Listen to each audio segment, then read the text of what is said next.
Multiple winter storms are lining up across the United States, and this is going to bring heavy snowfall, dangerous cold, and very difficult travel conditions to millions of Americans over the next several days. We are looking at a relentless clipper pattern with systems diving out of Canada every single day, bringing snow to areas that have already been hit multiple times this week. The Ohio Valley has seen system after system. The Appalachians and Virginia corridor are getting buried, with some locations already measuring over a foot, and more is coming. Lake effect snow is running full throttle downwind of all the Great Lakes, with some areas approaching 2 feet of accumulation, and we are not done yet. The coldest air of the season is entrenched with high pressure, keeping temperatures 15 to 25 degrees below average. And Saturday night into Sunday we have the potential for a coastal low to develop that could bring 6 to 12 inches from Washington, D.C. all the way to Boston, but there is significant model disagreement on this. In today's forecast, I am going to walk you through every system in this pattern and exactly when it impacts your area, break down the incredible lake effect event that is ongoing, show you how cold it is and how cold it stays, explain the coastal development Saturday night and why models disagree, and look at what happens to this pattern as we head toward Christmas. Let me start with what is happening right now, because there is a lot going on. We just had a clipper exit the Northeast overnight after bringing snowfall from the Ohio Valley through the Mid-Atlantic and into New England. That system is offshore, but what it left behind is very cold air settling in under massive high pressure. This high pressure is not going anywhere. We actually have two separate high-pressure centers over the west, working together to maintain a strong ridge, which forces the trough to stay locked over the east. Thursday, December 11th features dangerous cold across the upper Midwest and northern plains. Fargo is waking up to around -8 degrees this morning. Bismarck near -6. International Falls around -12 to -15 degrees. This is actual air temperature. Minneapolis around 6 degrees. Duluth near 0 to 2 degrees, Green Bay, Wisconsin near 4 degrees, Milwaukee around 8 degrees, Chicago near 11 degrees, Detroit around 16 degrees, Grand Rapids near 10 degrees. These temperatures are 15 to 20 degrees below average. Moving further south and east, Indianapolis Thursday morning is around 14 degrees, Columbus, Ohio near 17 degrees, Dayton around 16 degrees, Cincinnati near 18 degrees, Louisville around 20 degrees, Pittsburgh near 19 degrees, Erie, Pennsylvania around 16 degrees, Buffalo near 17 degrees, Syracuse around 14 degrees, Albany near 18 degrees. Now, if you are wondering how cold it is going to feel outside when you add in the wind chill values Thursday morning are life-threatening in some locations. Fargo wind chills near -35 to -40 degrees. This is extremely dangerous. Frostbite is possible in under 10 minutes. International Falls wind chills could be as low as -40 to -45 degrees. Bemidji wind chills near -30. Minneapolis wind chills around -15 to -20. Duluth wind chills near -20 to -25. Green Bay wind chills near -15. Milwaukee wind chills around -10. Chicago wind chills near -5 to -10. Rockford wind chills around -10. Indianapolis wind chills near 0 to 5 degrees. Columbus wind chills around 5 degrees. Buffalo wind chills near 5 degrees. Syracuse wind chills around 0 degrees. This is cold that needs to be taken seriously. If you are going outside Thursday morning, all exposed skin needs to be covered. Limit time outdoors to just minutes. Check on neighbors, especially elderly residents. Make sure heating is working. Bring pets inside. This is serious cold. Now, let me talk about the lake effect snow, because this is an incredible setup. We have Arctic air that is 10 to 15 degrees flowing over lake waters that are still 35 to 40 degrees. That temperature difference creates massive instability. Add in strong northwest winds and a long fetch across the lakes, and you get these intense snow bands that pump out snow hour after hour. Downwind of Lake Superior, Marquette has already measured 18 to 22 inches since this event began Tuesday, and heavy snow is still falling. Houghton has seen 20 to 24 inches. These totals continue to climb. Snowfall rates in the heaviest bands are 1 to 2 inches per hour, with some bursts reaching 2 to 3 inches per hour. That creates whiteout conditions. Downwind of Lake Michigan, Muskegon has picked up 12 to 16 inches. Grand Rapids, 8 to 12 inches. South Bend, 6 to 10 inches. These bands shift position slightly, but the general area continues to get hammered. Downwind of Lake Erie, Buffalo has measured 15 to 20 inches in the southern suburbs, where the persistent band locked in. Orchard Park has 18 to 22 inches, Hamburg 16 to 20 inches. Erie, Pennsylvania has picked up 12 to 16 inches and counting. Downwind of Lake Ontario, Watertown is in an incredible position. They have already measured 16 to 20 inches, with some locations in the Tug Hill Plateau picking up 22 to 26 inches. Oswego has seen 14 to 18 inches. Syracuse has measured 12 to 16 inches in favored locations just north of the city. Keep in mind this lake effect continues all day Thursday, all day Friday, and into Saturday morning. By the time wind direction shifts Saturday afternoon, some locations could have total accumulations exceeding 30 inches just from lake effect alone. We are talking about potentially 3 feet of snow in the most favored zones.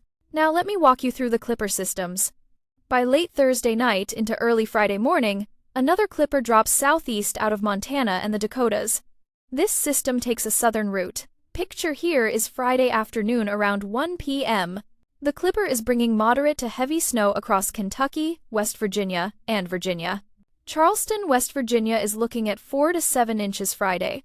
Roanoke could see 5 to 8 inches. Beckley maybe 4 to 6 inches.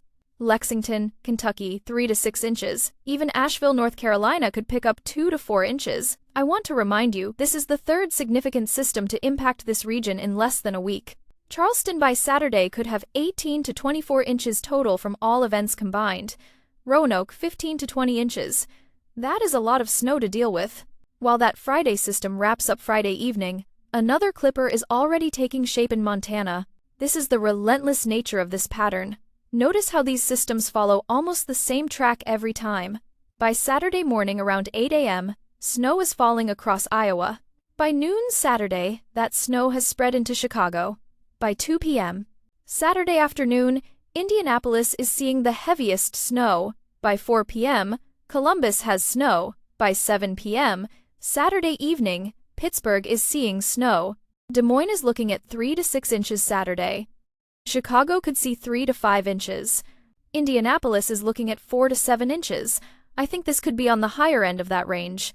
Columbus, 3 to 6 inches. Dayton, 3 to 5 inches. Pittsburgh, 3 to 6 inches Saturday evening. Now here's where the forecast gets really interesting. By Saturday evening into Saturday night, this clipper begins to interact with energy and moisture coming up from the south. If that phasing happens efficiently, we get a coastal low developing. If it does not phase well, the system stays weak and moves offshore. The European model has been very consistent over the last several runs, showing this phasing and coastal development. The GFS model has been less consistent. Picture here is Saturday night at 10 p.m. We start to see precipitation intensifying across northern Virginia and Maryland as the systems begin to interact. By midnight Saturday night, moderate to heavy snow is moving into D.C., Baltimore, and southern Pennsylvania. By 2 a.m. Sunday morning, Philadelphia is seeing snow. By 4 a.m., New York City has snow. By 6 a.m., southern New England is seeing snow. Let me give you what the European model shows for snowfall totals. DC is looking at 7 to 11 inches on the European model. I honestly think areas just northwest of the city toward Frederick could see 10 to 14 inches if the band sets up right. Baltimore 6 to 10 inches. Philadelphia is looking at 9 to 13 inches. This would be the biggest snowfall of the season so far for Philadelphia. Northern New Jersey 7 to 11 inches. New York City is tricky because the rain-snow line could be a factor, but the European model shows 6 to 10 inches for most of the city, with higher amounts in northern suburbs. Bridgeport, Connecticut 5 to 9 inches. Providence, Rhode Island 6 to 9 inches. Boston is looking at 4 to 7 inches on the European model. But the GFS model shows something very different. On the GFS, DC still gets snow, but amounts are lower, maybe 4 to 7 inches. Baltimore 3 to 6 inches. But then the low moves offshore more quickly. Philadelphia only sees 3 to 6 inches on the GFS. New York City 1 to 4 inches. Boston maybe 1 to 2 inches. Most of the heavier snow on the GFS solution stays over the ocean. This is a significant disagreement. We are about 52 hours away from this event. Usually by this point models have better agreement, but we still have this split. I want to remind you that the European model has handled this pattern better this week. It has been more consistent with the clipper tracks and the overall evolution. That gives me slightly higher confidence in the European solution, but I am not ready to lock in on that yet. If you live anywhere from DC to Boston, you must monitor this forecast very closely, Friday evening and Saturday. Check for updates Friday night. Check again Saturday morning. This could be a significant snow event, or it could be minor depending on which model is correct. If you have travel plans Sunday morning, you need backup options ready. Let me break this down by region so you know exactly what to expect.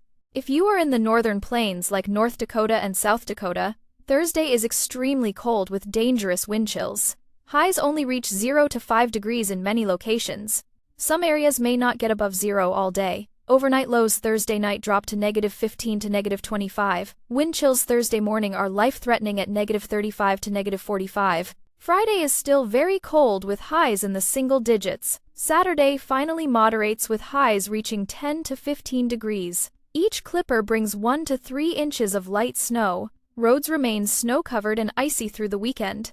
If you are in the upper Midwest like Minnesota, Wisconsin, and northern Michigan, this is persistent cold and very active lake effect. Minneapolis highs Thursday only around 8 to 10 degrees. Friday highs low to mid-teens. Saturday highs near 20 degrees. Lake effect snow continues, especially downwind of Lake Superior, with additional 10 to 20 inches possible through Saturday. Marquette could end up with 25 to 35 inches total by Saturday evening. Grand Rapids could total 15 to 20 inches. Travel in lake effect zones is very difficult with whiteout conditions at times. If you are in the Midwest like Iowa, Illinois, Indiana, and Missouri, you have had multiple clippers and Saturday brings another one. Des Moines has probably accumulated 8 to 12 inches total this week, and Saturday adds 3 to 6 more. Chicago similar totals. Indianapolis has been hit hard with 10 to 15 inches this week, and Saturday could bring 4 to 7 more. Temperatures remain below average with highs in the 20s. Saturday afternoon and evening brings another round that could create difficult travel. If you are in the Ohio Valley like Ohio, Kentucky, and West Virginia, this has been extremely active. Columbus has accumulated 10 to 15 inches total from multiple systems, with Saturday adding 3 to 6 more. Cincinnati 8 to 12 inches total this week. Friday brings another system for Kentucky and West Virginia. Louisville looking at 3 to 5 inches Friday, Lexington 4 to 6 inches, Charleston 5 to 8 inches on top of what is already on the ground. Travel has been very difficult all week. If you are in the Appalachians and Virginia corridor, you have been hit as hard as anywhere. Charleston could have 20 to 25 inches of total snow by Sunday from all systems this week. Roanoke 18 to 22 inches total. Beckley 16 to 20 inches. This is significant. Travel is very difficult. Many roads remain snow-covered. Make sure you have supplies at home. If you are in the mid-Atlantic like DC, Maryland, and Pennsylvania, Saturday night into Sunday is your main concern. If the European model verifies, this is a significant event. DC 7 to 11 inches. Baltimore 6 to 10 inches, Philadelphia 9 to 13 inches. This would create very difficult travel Sunday. If the GFS is correct, amounts are much less. DC 4 to 7 inches, Philadelphia 3 to 6 inches.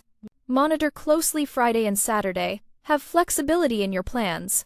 If you are in the Northeast, like New York and New England, you have two concerns. First is ongoing lake effect, downwind of Lakes Erie and Ontario through Saturday. Buffalo, looking at total accumulations of 20 to 30 inches by Saturday evening. Syracuse, 18 to 25 inches. Watertown potentially approaching 30 inches. Second is the coastal system Saturday night into Sunday. New York City could see anywhere from 1 to 4 inches on GFS to 6 to 10 inches on European. Boston, 2 to 4 inches on GFS or 4 to 7 inches on European. This wide range reflects the uncertainty. Now let me explain why this pattern has been so active. Our jet stream configuration features a strong ridge over the west and a deep trough locked over the east. This creates very strong northwest flow aloft, which is perfect for clipper development. Notice how these clippers follow almost the exact same track every time. They drop southeast from Montana, cross the northern plains, swing through the Midwest and Ohio Valley, and some dive into the Appalachians. The persistence is what makes this unusual. We have had clipper after clipper for nearly a week because the ridge out west is locked in place. The cold air continues to get reinforced by high pressure building in from Canada behind each system. That is what keeps temperatures so consistently cold. The lake effect is so persistent because we have the perfect combination of cold air and warm water. The temperature difference between the air and lake surface is 30 to 35 degrees. That creates huge instability. Add in northwest winds and long fetch and you get these incredibly persistent bands. The upper-level jet stream is very strong right now. We have winds over 100 miles per hour at the jet stream level. That is why these systems move so quickly. A clipper can go from Iowa to the Atlantic in 12 to 18 hours.